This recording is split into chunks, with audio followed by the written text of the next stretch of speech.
haine. Quand je vois toute la souffrance, quand je vois les maladies qu'on fabrique, quand j'entends et que je vois les noms de maladies,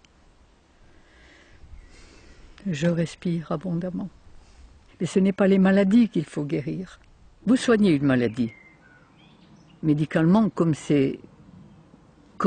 les médecins l'ont appris.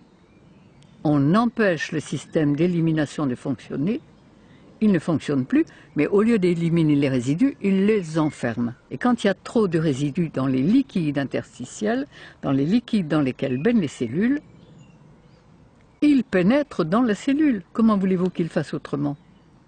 Et quand les résidus pénètrent dans la cellule, soit ils déprogramment le cerveau et on fait quoi?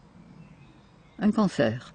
Soit ils le sclérosent, on fait un diabète ou une sclérose en plaques. Soit ils le paralysent, on fait un Parkinson. Soit ils le déconnectent, on fait une folie meurtrière ou suicidaire ou un Alzheimer. Et on fait toutes les maladies du monde en étant soigné comme on l'est.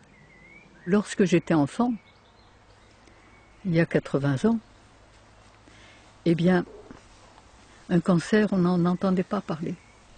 Il n'y en avait pratiquement pas. Des obèses, je me souviens, dans une ville comme Épinal, puisque je suis vosgienne, il y en avait une. Elle était le côté curieux de toute la ville. À l'heure actuelle, il y a 400 personnes par jour en France qui meurent de maladies cardiovasculaires. Bien soignées, d'accord, mais ils meurent quand même. Il y a un cancer sur 2 personnes et demie, m'a dit un professeur de cancérologie très connu. Il y a des diabètes en pagaille. Enfin, des maladies, il y en a de tous les côtés. Maladie de Lyme, on en invente toujours de nouvelles. Et il y a de plus, et on est malade de plus en plus jeune.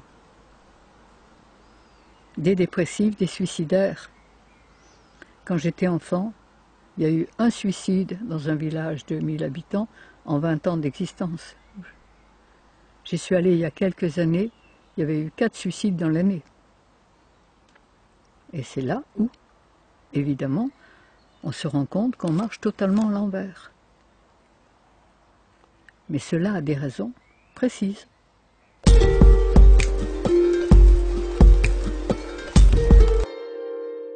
Qu'est-ce que la faculté a appris aux médecins? À chercher ce qui ne va pas. À chercher dans la poubelle la mouche jaune, la mouche verte. Et à mettre un nom extraordinaire dessus, c'est très savant. Et à prescrire des examens pour confirmer, ça fait marcher toute la boutique. Et à prescrire des médicaments qui rendraient malade un bien portant et des opérations. Qu'est-ce que la médecine sait faire d'autre? La médecine allopathique. La médecine homéopathique est un peu moins pire, mais elle ne change pas le terrain.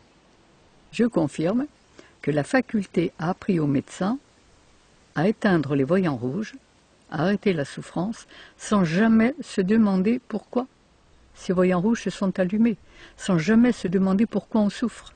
Donc, la faculté a fait du médecin, évidemment, il y a souffrance, on va se dépêcher d'arrêter la souffrance.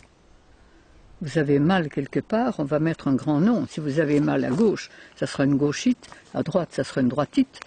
Ça coule par les sinus, c'est une sinusite. Ça, c'est la conjonctivite. Ça, c'est l'otite. Par le vagin, c'est une vaginite.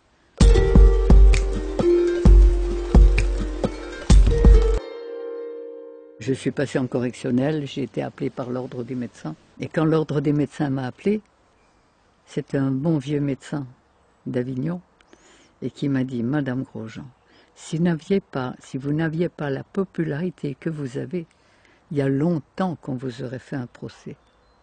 Et si on ne vous le fait pas, c'est uniquement parce que si on vous le fait, on va encore développer votre publicité. »